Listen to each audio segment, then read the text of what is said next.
A paz do Senhor Jesus a todos vocês que estão chegando aqui a mais esse vídeo no canal do YouTube.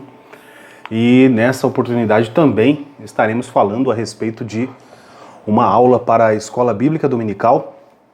E nesse vídeo estamos iniciando, o terceiro trimestre de 2021, o qual nós vamos falar nesta revista, o plano de Deus. Ela tem um tema, seu tema é o plano de Deus para Israel em meio à infidelidade da nação, as correções e os ensinamentos divinos no período dos reis de Israel. O nosso autor, o pastor Clayton Pomerim, um grande pastor, um grande escritor, já o acompanho aí por algum tempo, já escreveu algumas revistas para a Escola Dominical, com certeza tem o crédito, da Igreja Assembleia de Deus, tanto como também da Casa Publicadora das Assembleias de Deus, CPAD. Então nós vamos falar da história de Israel usando para a lição os livros de 1 Reis e 2 Reis. Seriam aí a escritura base para toda a revista. E então vamos meditar um pouco hoje a respeito do que nós temos aí na primeira lição, que vai nos trazer a ascensão de Salomão e a construção do templo. É disso que nós vamos falar hoje nesse vídeo. Eu espero que você seja alcançada por Deus e que depois dessa aula você possa entender que aprendeu algo ou alguma coisa, um jeito de pensar, alguma forma te alcançou, a palavra de Deus te alcançou. Então, para a nossa lição, nós estamos com um texto áureo que nos diz assim, em 1 Reis 8:11, e não podiam ter-se em pé os sacerdotes para ministrar por causa da nuvem, porque a glória do Senhor enchera a casa do Senhor. E a nossa verdade prática fica: o pedido de sabedoria feito por Salomão a Deus aponta para a maturidade espiritual que Deus deseja para seus filhos.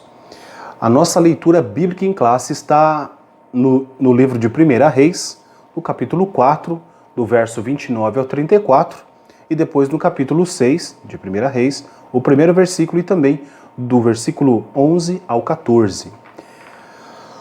E nós podemos ver que a primeira lição vai trazer aí o texto para começar a comentar a respeito de 1 Reis 4, Mas você, que é estudante da Palavra de Deus, que ama a Escola Dominical, vai já fazer a leitura, no mínimo, do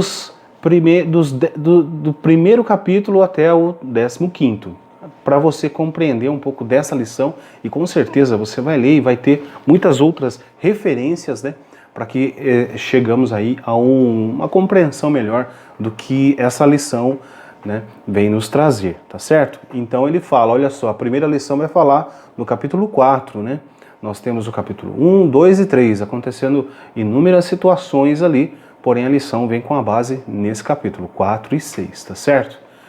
Para a introdução da nossa lição de hoje, ela fala ali a respeito do porquê que o reinado de Salomão foi próspero, O reinado de Salomão foi próspero por causa do amor de Deus pelo seu pai, o rei Davi, certo? E também destaca na nossa introdução que o seu fim, foi um fim levado por interesses políticos e desejos pecaminosos. Então nós precisamos estar sempre atentos, Eu sempre gosto de destacar que nós precisamos ser fiéis até o fim, porque aquele que perseverar até o fim será salvo. E essa tem que ser uma das nossas bandeiras, de fé, de busca ao Senhor. Se nós começarmos bem, mas aí daqui a pouco esmorecermos no meio do caminho, que valor tem tudo aquilo que nós fizemos? E qual é o nosso objetivo? Nós estamos numa caminhada.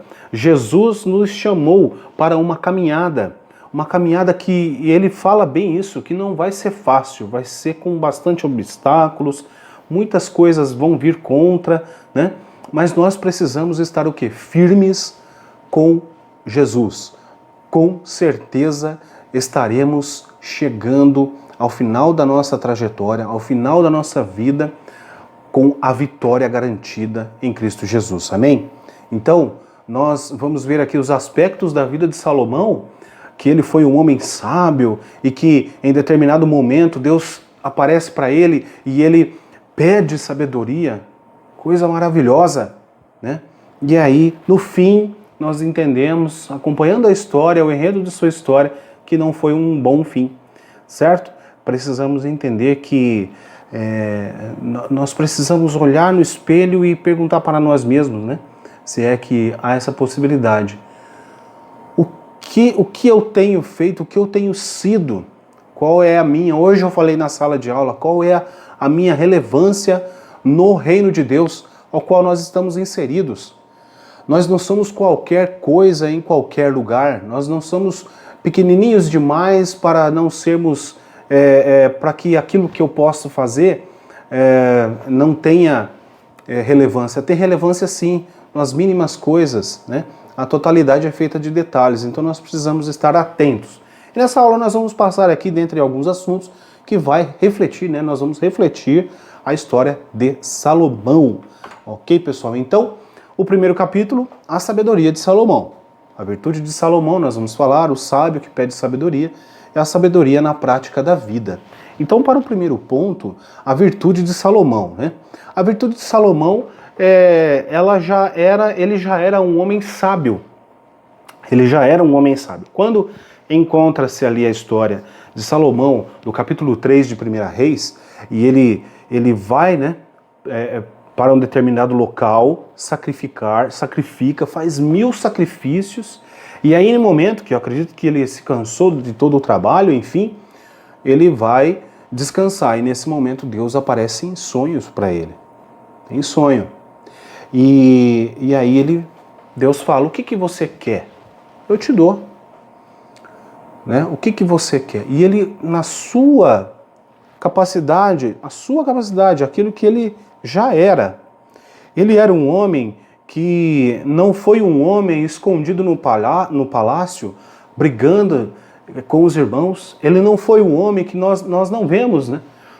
Posso estar errado aqui, vocês deixem aí nos comentários, até se você encontra Salomão envolvido em uma das histórias ali dos irmãos dele, né?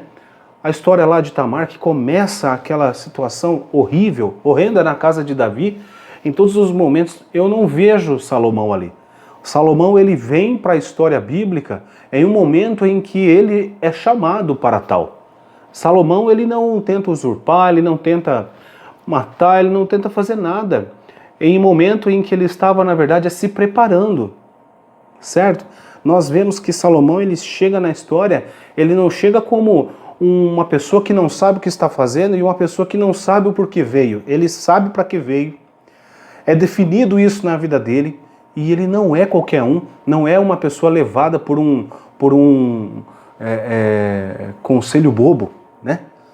Mas aí, nós vemos então que nesse momento, né, eu anotei algumas frases aqui, algumas perguntas para a gente meditando.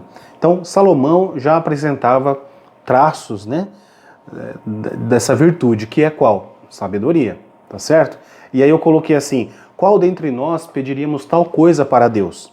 Salomão era um homem rico, era um homem que era filho do rei, tinha todos os seus privilégios ali, tá certo?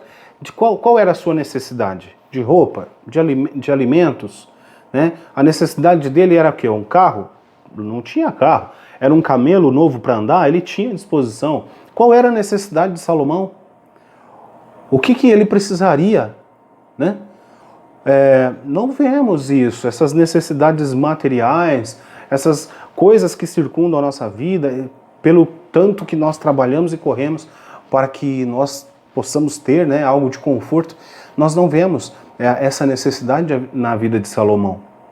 Nós entendemos até, é interessante destacar aqui, eu gostaria de ler aqui na minha Bíblia, Eclesiastes, né, capítulo 1, que nos diz assim, olha que interessante, no versículo 12 e 13, eu, o pregador, fui rei sobre Israel em Jerusalém. E apliquei o meu coração a esquadrinhar e a informar-me com sabedoria de tudo quanto sucede debaixo do céu. Essa enfadonha ocupação de Deus aos filhos dos homens para nela os exercitar. Olha só, Salomão não era um homem qualquer, Salomão não era um homem indisciplinado, Salomão não era um homem que qualquer história o levava a mudanças. Mas olha, esquadrinhar, o que é esquadrinhar? É procurar em todos os cantos, tá? Procurar em todos os cantos. Ele era um estudioso de todas as áreas possíveis. Ele era um estudioso, pesquisador, né? O que é esquadrinhar? É examinar minuciosamente. Olhem só. Salomão, ele não estava perdendo seu tempo. Ele estava investindo em seu tempo em aprender as coisas, buscando sabedoria. E no momento em que ele foi colocado para ser o rei de Israel, ele se vê um homem pronto, formado, um homem que tinha ali os conselhos e com certeza o seu pai contava algumas histórias, o povo sabia das histórias, o palácio falava das histórias de Davi, as histórias de Davi e tudo aquilo que acompanha o rei Davi, ele tinha ciência disso e sabia qual era o Deus que ele estava servindo, tá? Então, nós precisamos, em certos momentos nós desfalecemos, nós pensamos que acabou e pensamos que não vai dar mais certo, mas nós temos que entender qual é o Deus que nós servimos. Nós temos que estar sempre atentos a esse pensamento. Qual é o Deus que nós servimos? O nosso Deus é um Deus grande, né? Todo-poderoso. Ele não é só poderoso, ele é todo-poderoso. É capaz de fazer o que é impossível para mim e para você. Tá certo? Então eu coloquei mais alguma coisa aqui. O que eu e você, né, precisamos? Qual é a nossa necessidade? Então, somente um sábio pediria sabedoria a Deus. A sabedoria que vem de Deus é mais elevada que todos e qualquer homem. Então, Salomão se vê em um momento diante de Deus e Deus pede para ele: o que você quer? Eu quero sabedoria. Porque a sabedoria que vem do Senhor, ela é diferente da que eu tenho. Ele tinha essa consciência. Quem tem essa consciência? Pessoas que são sábios, né? Pessoa que é sábio tem essa consciência. A pessoa que acha que é tudo muito por brincadeira, que a pessoa que acha que Deus às vezes não vê alguma coisa e outra, ela não entende esses princípios. Mas Salomão sabia e por isso ele pediu a sabedoria a Deus. Quero destacar até algo que o pastor Clayton falou, né, em uma entrevista, e achei interessante que ele cita a respeito do momento em que Salomão pediu sabedoria a Deus. Foi sonhando. E aí o pastor Clayton falou assim, que os sonhos mostram o quê? As expressões mais profundas do nosso ser. Os sonhos mostram isso. O sonho é aquilo que está presente no nosso subjetivo, no nosso inconsciente, aquilo que não é palpável em nós, né? Então é algo que só você sabe. Se você sonhar um sonho e não quiser contar para ninguém no dia seguinte, só você vai saber.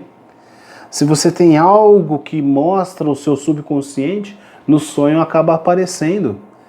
E se você não conta, ninguém sabe. Mas agora Deus se mostra a ele nesse campo.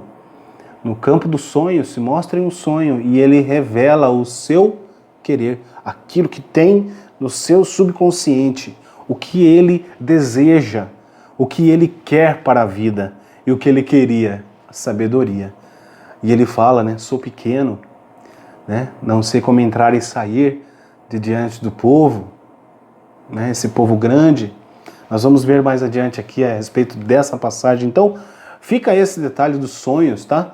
Pesquise mais a respeito, dá para tirar grandes lições dessa questão. Não podemos deixar passar assim como que se não fosse nada. Então Salomão, a revista traz que Salomão mostrou que não era ganancioso, ele não era ganancioso. O homem que já tinha tudo ia ser ganancioso? No momento do sonho? No momento do pedido? Ele não foi ganancioso, ele não foi orgulhoso. Você vai ler o texto e você vai compreender isso. Não foi vaidoso, não foi vingativo, né?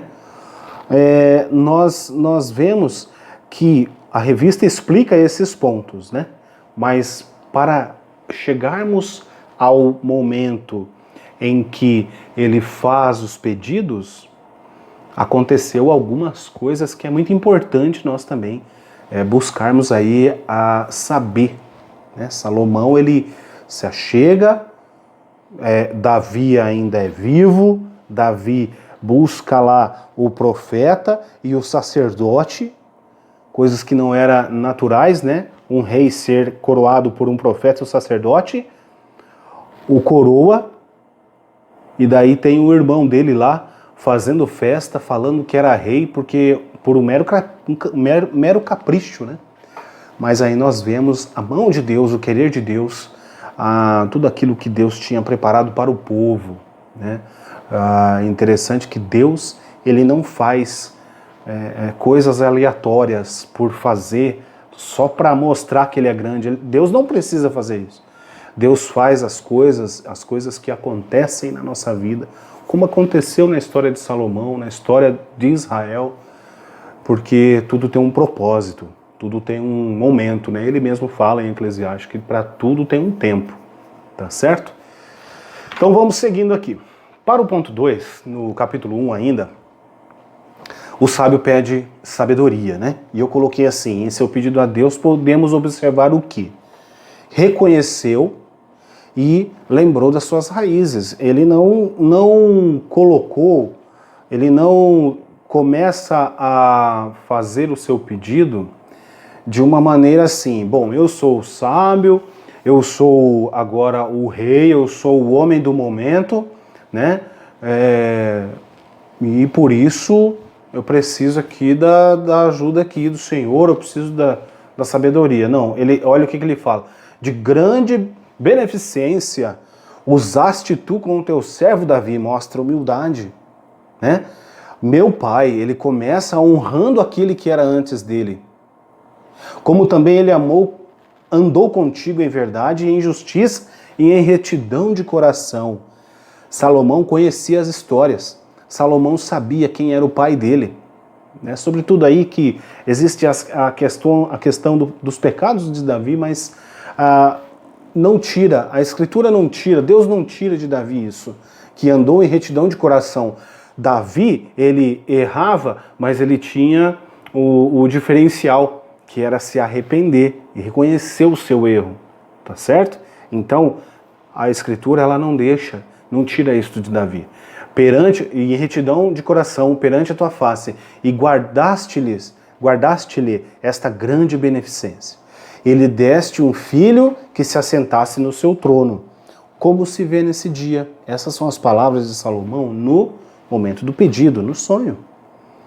Depois ele continua dizendo, e aí eu anotei assim: se fez pequeno, se colocou como uma pessoa que ainda não sabe as coisas.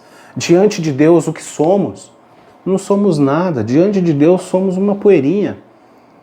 Mas Deus vem, Deus quer trabalhar através de nós, Deus quer trabalhar em nós, Deus quer se relacionar. Deus nos criou para uma relação. Ele quer se comunicar, quer que você se comunique a Ele, né? No Jardim do Éden, a virada do dia vinha lá Deus caminhando, e Deus queria o quê? Se relacionar com a sua criação, falar com Adão e Eva. E aí continua a palavra de Salomão: agora, pois, ó Senhor meu Deus, tu fizeste reinar a teu servo em lugar de Davi, meu pai, e sou apenas um menino pequeno, não sei como sair nem como entrar. E ele continua, né?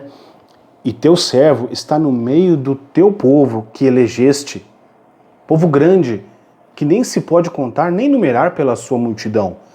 Se colocou como parte desse grande povo.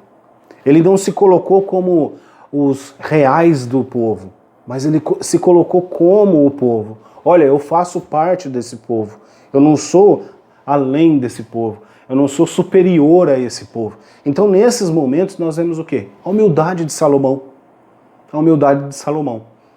Né? Não quis colocar diante de Deus como se fosse um membro da família real. Ele fala assim que Davi, o seu pai, foi o rei. E agora é ele por misericórdia. Né? Mas se coloca como pequeno. Diz que é parte daquele povo. E aí continua. A teu servo, pois, dá um coração entendido para julgar a teu povo, para que prudentemente discirna entre o bem e o mal. Porque quem poderia julgar a este teu tão grande povo? Quem poderia julgar? Que homem existe com sabedoria que poderia julgar o teu povo? Então, Senhor, me dá a tua sabedoria para que eu possa saber entrar e a sair e a julgar diante do seu povo. Essa é o ponto 2, né? O sábio pede sabedoria. São os pontos que eu gostaria de compartilhar com vocês. Tá certo? Que eu achei bem interessante nós vermos um sábio sendo humilde. Né? Qual sábio que não é humilde? Ele não é sábio. Então nós precisamos entrelaçar isso. Isso tem que ser uma coisa só. A sabedoria, a humildade é uma parte dela. Tá certo? Bom, e a sabedoria na prática da vida, né? A revista destaca o quê? A sabedoria que Tiago, né, coloca aí para nós refletirmos, que não é a sabedoria que Salomão recebeu de Deus, e muito menos a que ele tinha, né? Então, uma falsa sabedoria que não vem de Deus, mas ela é terrena, animal e diabólica. Está lá em Tiago 3, eu coloquei aqui o versículo 13 ao 17. Se por acaso for dar essa aula na sala, farei menção de ler essa passagem que é muito importante, né? Então, nós precisamos pedir como Salomão pediu, a sabedoria que vem do alto. Como Tiago colocou no verso 17, ele colocou assim, mas a sabedoria que vem do alto, né? Que do alto vem, primeiramente pura, depois pacífica, moderada, tratável, cheia de misericórdia e de bons frutos, sem parcialidade e sem hipocrisia. Tá certo? Nós precisamos ter isso em mente, sempre. Vou pedir sabedoria, ou vou pedir algo para Deus, peço sabedoria. De que maneira? Olha, é desse jeito. Senhor, eu quero a sabedoria que vem de ti. Porque ela é sim a que vai fazer diferença onde eu estiver. Onde eu estiver. Em qualquer lugar que você esteja. Na mais humilde casa, dentro da mais humilde casa, com a família mais humilde que possa existir. Tanto como num palácio. Como no Palácio do Planalto, você podendo aí se comunicar com pessoas, conversar com pessoas, independente. Então, e aí Tiago, no texto também da revista destaca, né? Tiago 1,5, que vai falar, e se algum de vós tem falta de sabedoria, peça a Deus. Peça a Deus. Que a dá, né? Que a todos dá liberalmente. E o não lance em rosto, e ser-lhe-á dada. Importante nós ficarmos atentos aí a qual proposta de Deus. Qual é a proposta de Deus para nós com relação a Salomão?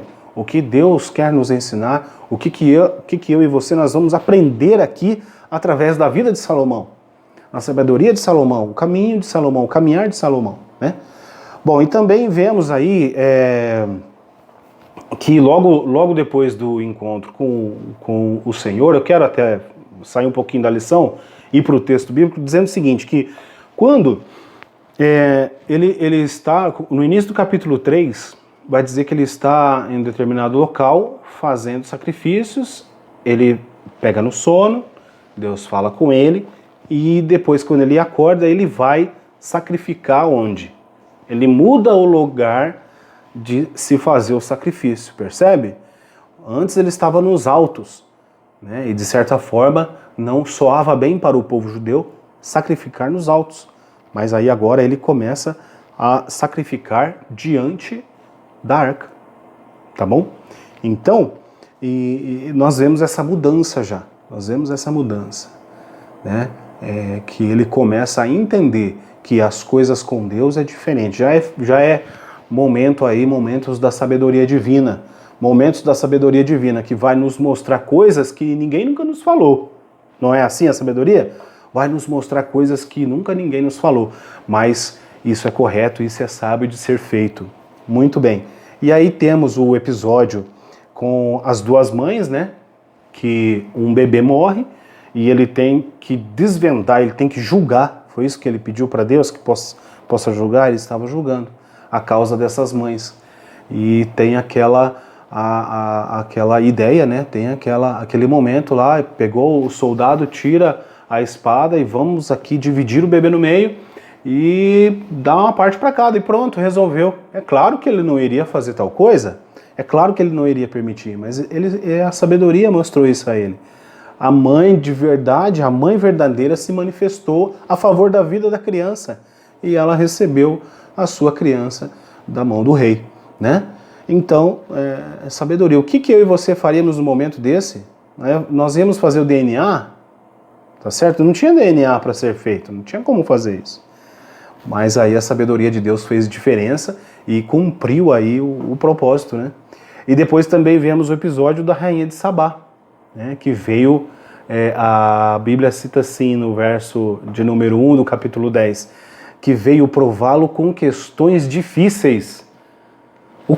Qual questão é difícil para um homem que recebe sabedoria de Deus? Nenhuma questão é difícil.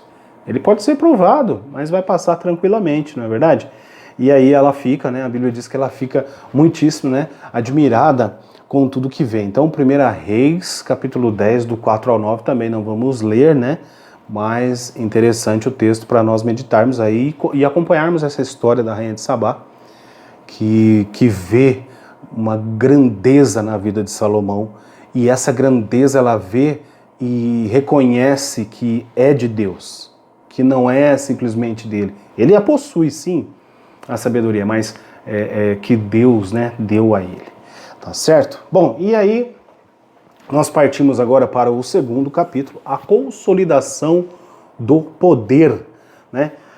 O que significa consolidar, né? O que é consolidar? Consolidação do poder. Esse é o título do nosso capítulo. E o que é consolidar? Então, é tornar-se firme, estável, certo? Tornar um reino firme, estável e forte. Esse é o significado de consolidar, né? E tratando-se aí do governo dele, nós vemos que o seu reino seria um reino firme, um reino estável, né, forte, tá certo? Então, diante da lição de Salomão, o que temos que ter para consolidar algo na nossa vida? Diante da lição de Salomão, o que temos que ter, né? Eu anotei aqui, você anote também, reflita nisso. A lição está aí, né? A Bíblia está aí para todos. Eu coloquei 3: conhecer os princípios da palavra do Senhor, o temor ao Senhor e a sabedoria dada pelo Senhor. Certo? Quem era o Tiago, antes de conhecer o Senhor, quando por muita misericórdia e graça o Senhor me escolheu, me chamou, minha vida mudou muito e para melhor. Por quê? Porque Deus nos desperta a algo pacífico. Deus nos desperta a algo que nos leva a uma reflexão e nos traz uma vida de paz e de tranquilidade, no sentido desse conceito que existe aí fora, né? Que é o de ganhar, ganhar, ganhar, trabalhar, trabalhar, trabalhar, tá certo? E não importa de que maneira eu preciso lucrar. Então esses conceitos eles foram sendo tirados, né? Voltando no começo lá da lição, no primeiro capítulo, né? A ganância, né? Não pode existir aí. Mas aí, enfim, isso é para a gente meditar, né? Diante da lição de Salomão, então, o que temos que ter para consolidar algo na nossa vida? Conhecer os princípios do Senhor, a sabedoria, temer ao Senhor, tá certo? Existem vários versículos que falam a respeito disso. E para a história de Salomão, né, em seu período, né, o texto da revista vai nos trazer, o autor põe para nós meditarmos o seguinte, que eles viviam um tempo de paz, né, tinham segurança e fartura, tinha fartura. Então eles tinham momentos tinha motivos para fazer festa o tempo todo, todo dia. Todo dia era dia de comemorar a prosperidade, tá certo? Então a consolidação do poder, esse é um dos argumentos, né? O povo vivia em prosperidade e isso consolidou o seu governo, tá certo? 1 Reis 4:21 diz assim, ó: e dominava Salomão sobre todos os reinos, desde o rio até a terra dos filisteus, né? E até o termo do Egito, os quais traziam presentes e serviram a Salomão todos os dias de sua vida. Olha só como que era a vivência desse reino, estar inserido nesse reino, no reino de Salomão, como era, né? Era assim, Salomão recebia presentes constantemente. E aí 1 Reis 4:25, no mesmo contexto, e Judá e Israel habitavam seguros. Olha o que a Bíblia diz, né? Cada um debaixo da sua videira, oh, que tranquilidade, e debaixo da sua figueira. Isso mostra que não havia riscos, né, de guerra. Cada um fazia ali a sua plantação, cada um vivia muito bem à sombra das suas árvores, né?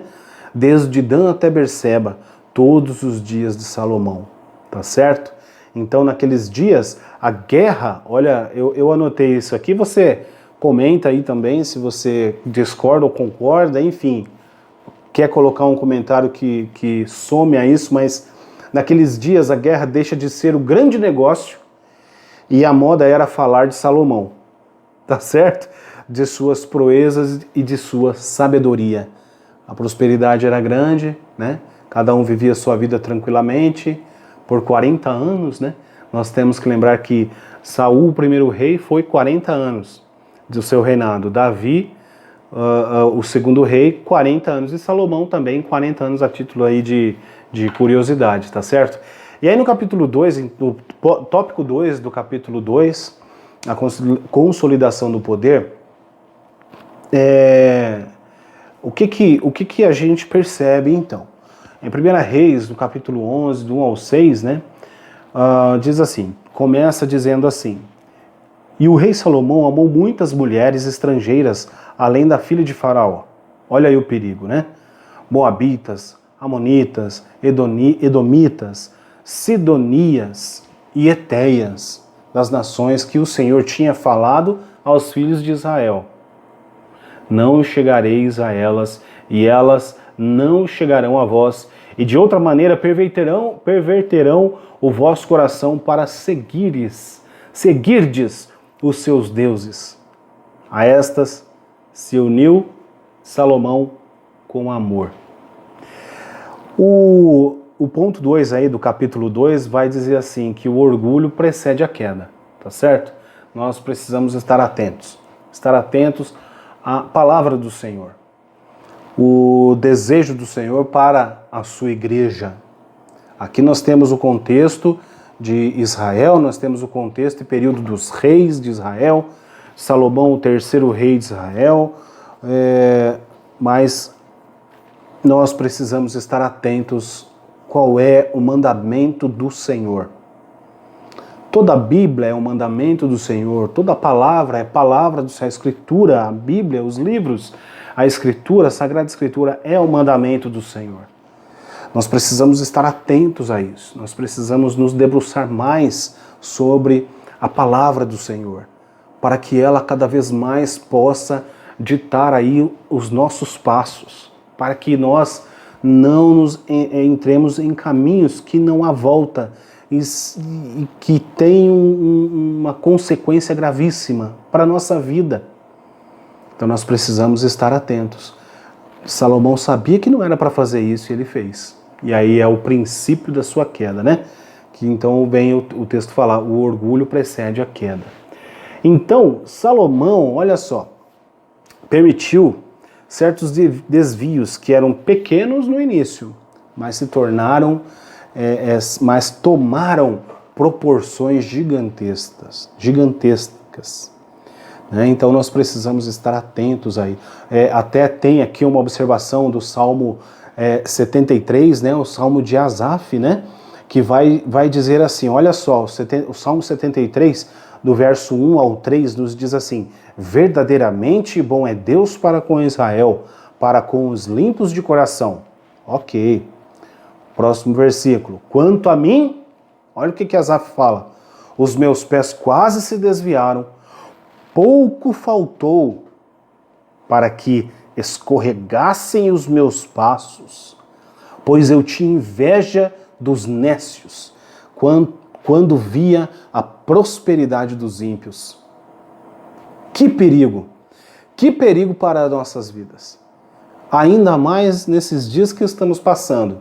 Momento difícil, momento de muitas percas. Nós precisamos estar atentos e lembrar e ter sempre em mente, sempre sobre nós, que Deus é o Deus que tudo vê e que tudo está ao seu controle. Tá certo? Difícil, sim. Difícil perder alguém, um ente querido, claro. Difícil ficar talvez sem trabalho, sem condições de fazer uma despesa no mercado. Sim, difícil, mas nós precisamos entender que a nossa solução é o Senhor. A nossa solução é Jesus. Tá certo? E aí Asaf, ele fala isso, né? E aí, olha só, quase se perde, né? Ele quase se perde. Porque ele teve inveja dos nécios. E quando via a prosperidade dos ímpios. E aí no Salmo 73, o verso 17 diz assim: até que entrei, aleluia, até que entrei no santuário de Deus. Então entendi eu o fim deles. Onde nós estamos entrando? Nós precisamos estar entrando no santuário de Deus, na presença de Deus. Nós precisamos estar sempre aos pés do Senhor, para que nós possamos entender. E toda essa questão, como Asaf disse, que tem inveja dos nécios e a prosperidade dos ímpios. Nós precisamos ter clareza, muito cuidado com as armadilhas do inimigo. Nós somos igreja do Senhor, povo que Deus chamou para si. Nós precisamos entender que nós temos um valor muito caro. O nosso valor o valor foi pago na cruz do Calvário. Mas voltando aqui na lição, o Salmo 73 ainda diz assim, olha só, no 17. Agora o 23 diz assim, ó: todavia estou de contínuo contigo. Quando ele reconhece, quando ele compreende, ele entende, ele fala: todavia estou de contínuo contigo. Tu me sustentaste pela minha mão direita. Asaf, quando compreendeu, mudou o seu tom. Nós precisamos ser como Asaf. Não ter inveja, mas sim entender que Deus é o nosso Senhor e cuida de cada um de nós. E para fechar esse assunto, a questão do Salmo, ainda o 25 ao 27, que diz assim: olha como que começa o Salmo 73 e olha como que termina o Salmo 73. É lindo isso. Ver a pessoa, né?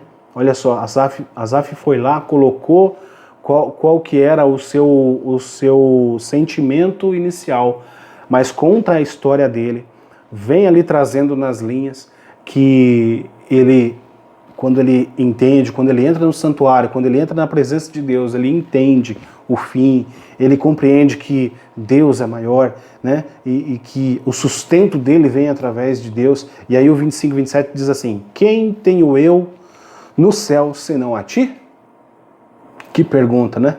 E na terra não há quem eu deseje além de ti.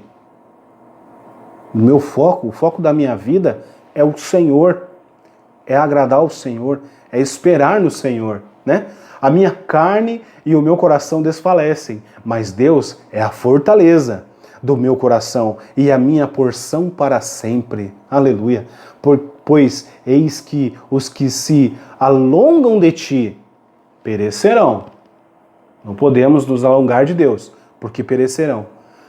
Tu tens destruído todos aqueles que se desviam de ti. Precisamos estar no caminho do Senhor. Amém? Ainda nesse ponto, chamo também a atenção para o que Moisés, né? Olha só, Moisés falou lá atrás a respeito de coisas que Salomão fez? O que Salomão fez? Vou ler e nós vamos compreender o que o ponto 2 do capítulo 2 fala. Deuteronômio 17, do 14 ao 17. Quando entrares na terra que te dá o Senhor teu Deus, e a possuíres, e nelas habitares, e disseres, porei sobre mim um rei, assim como tem todas as nações que estão em redor de mim, não poderás pôr homem estranho sobre ti, porás certamente sobre ti como rei aquele que escolher o Senhor teu Deus. Dentre teus irmãos porás rei sobre ti, né?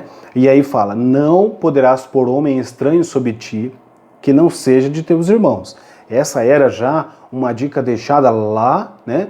Uma norma aí em Deuteronômio 17 através de Moisés para o povo. Quando vocês entrarem na terra que Deus vem prometendo e prometeu a vocês, vocês prestem bastante atenção. Porém, ele não multiplicará para si cavalos, nem fará voltar o povo ao Egito para multiplicar cavalos. Foi um dos erros de Salomão. Pois o Senhor vos tem dito, nunca mais voltarei para esse caminho, por esse caminho. Tampouco para si multiplicará mulheres, para que o seu coração não se desvie, nem prata, nem ouro multiplicará muito para si. Então, também fazem, né, parte desse capítulo sombrio da vida de Salomão com relação a dinheiro e ganância. O autor coloca, né, no livro de apoio, aconselho você que é professor, comprar esse material que é muito interessante. O dinheiro e ganância, sexo e luxúria, poder e ambição, são pontos aí onde nós encontramos os erros também de Salomão, os quais nós não podemos cometer, tá certo? Porque nós temos a história de Salomão como um prumo para as nossas vidas, como um prumo, tá certo? Então agora sim nós vamos para o capítulo 3, e o ponto 1 vai nos trazer o seguinte, que o capítulo 3 é a construção do templo. Construção do templo, momento nobre, né, para o povo de Israel. Um momento que todos esperavam, tá certo? Todos esperavam esse momento. Então, mas aí eu coloquei aqui a pergunta, de quem foi a ideia de construir uma casa para a habitação de Deus? De quem foi a ideia, né, de construir essa casa? Foi Davi, né, onde nós encontramos lá em 1 Crônicas 17:1, né, e 2 Samuel 7:1, que vai falar aí o mesmo texto, né? Mas por que Davi foi impedido de construir? Por que Davi não construiu? Nós já ouvimos muitas vezes falar, eu já ouvi muitas vezes falar isso, os professores, os pastores, né? Mas agora eu quero aqui trazer, não que eles não trouxeram, mas eu quero trazer aqui para nós 1 Crônicas 22, 7 e 8, que diz assim, olha, e disse Davi a Salomão, filho meu, quanto a mim, tive em meu coração o propósito de edificar casa ao nome do Senhor meu Deus. Porém, veio a mim a palavra do Senhor dizendo, tu derramaste sangue em abundância e fizeste grandes guerras, não edificará casa ao meu nome, porquanto muito sangue tem derramado na terra perante mim. E ponto final, tá certo? Então, a ideia inicial, a proposta foi realmente Davi que teve. Ele olha e fala, mas eu vivo aqui, né, numa casa, num palácio, e o Deus Todo-Poderoso, né, e vive aí entre cortinas. Né? Foi um despertar de Davi que fez com que acontecesse, né, todo esse projeto do templo e toda essa questão que envolve todo esse contexto que nós estamos estudando.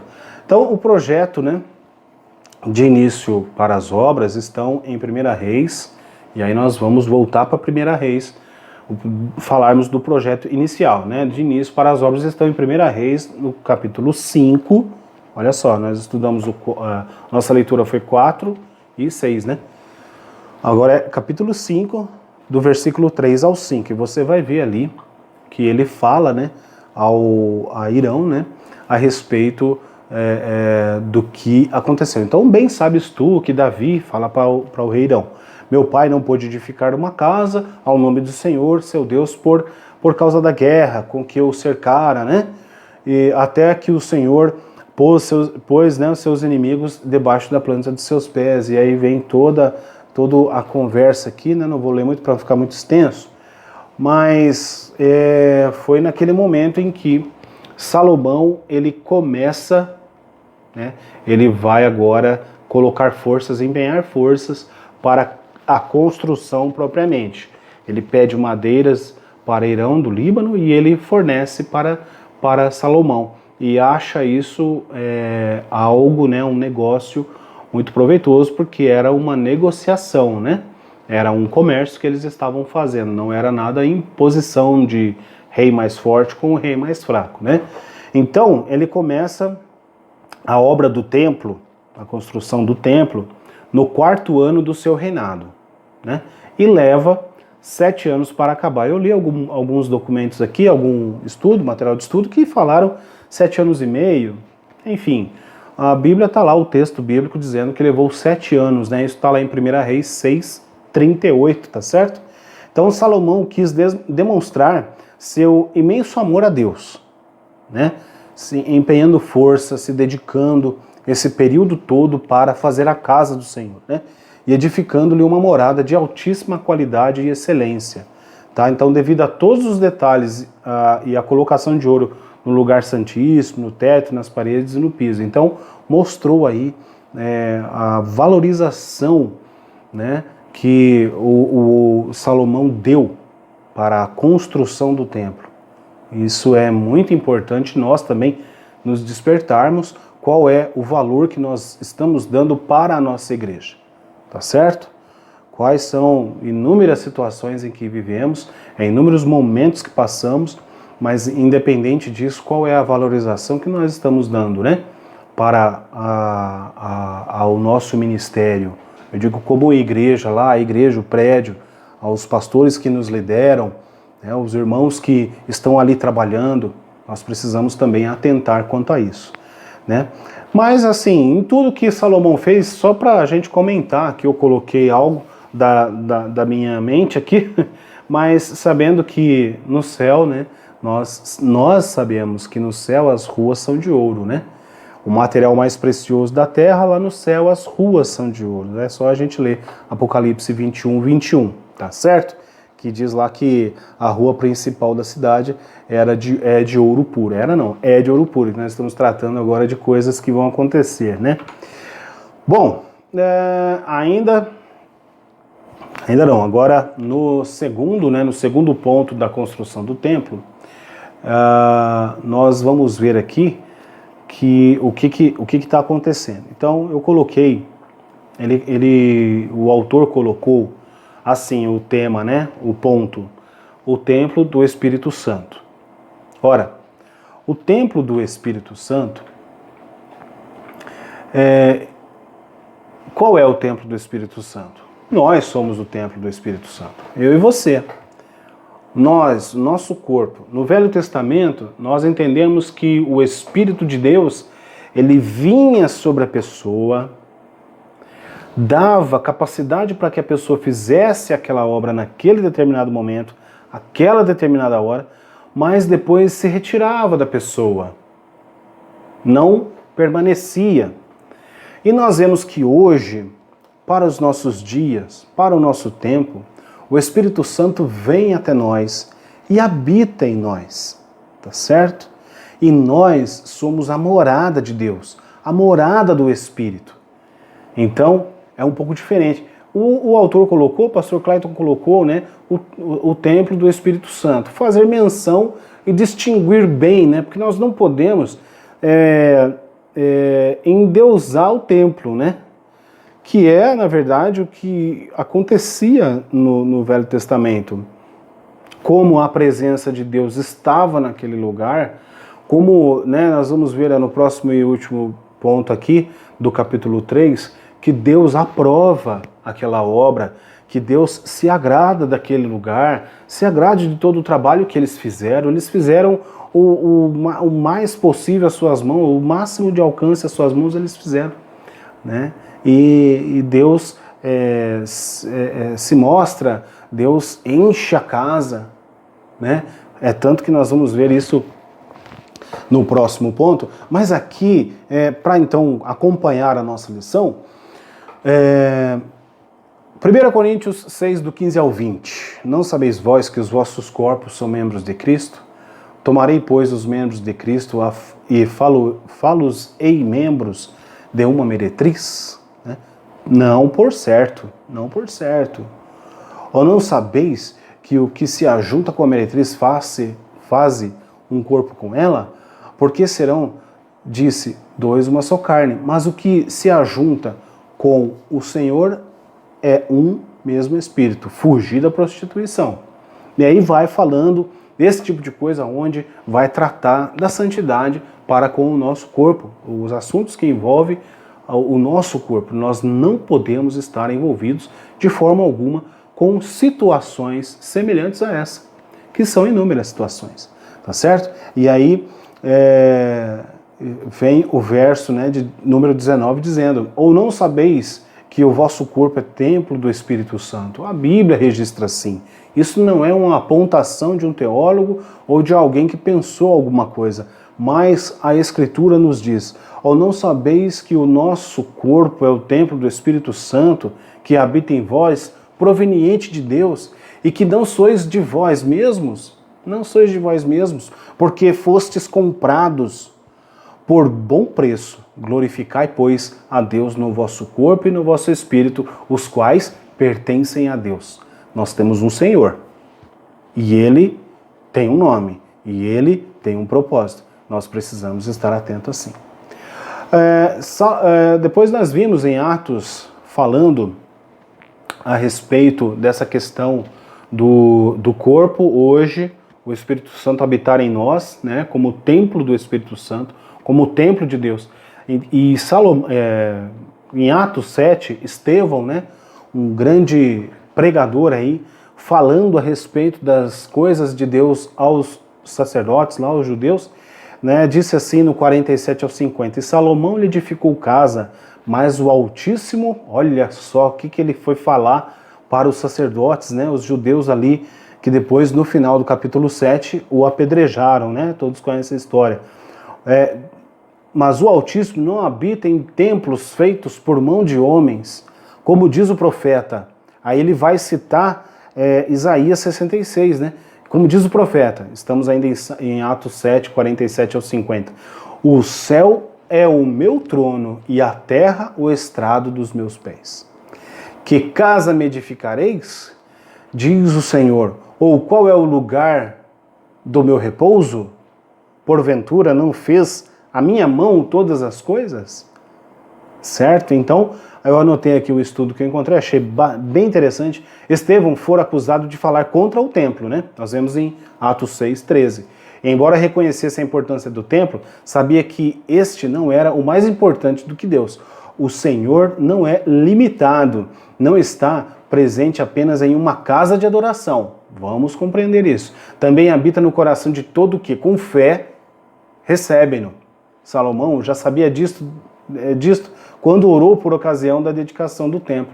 E nós vemos lá em 2 Crônicas, verso 6, capítulo 6 e o número 18, que diz como.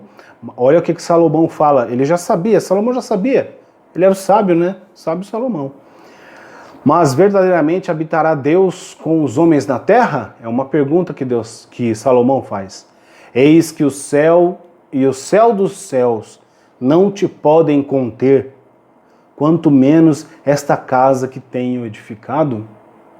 Então isso já foi as palavras de Salomão, sabendo que por mais grande ou mais brilhante que fosse, mais cara que fosse, a obra mais linda da terra, não poderia conter Deus. Deus se agradou, como eu já disse, Deus se manifestou dando aprovação a tudo aquilo que eles fizeram, mas com certeza, todos sabem que Deus não se resume e não é capaz de estar ali dentro e somente ali a ser a morada do Senhor, Então, no capítulo 3 ainda, o ponto 3 agora, a glória do Senhor, Então, a presença de Deus no templo manifestada através da sua glória fez com que Salomão fizesse uma das mais belas orações da Bíblia, em 1 Reis 8, 22 ao 53. Olha, 1 Reis, capítulo 8, do verso 22 ao 53.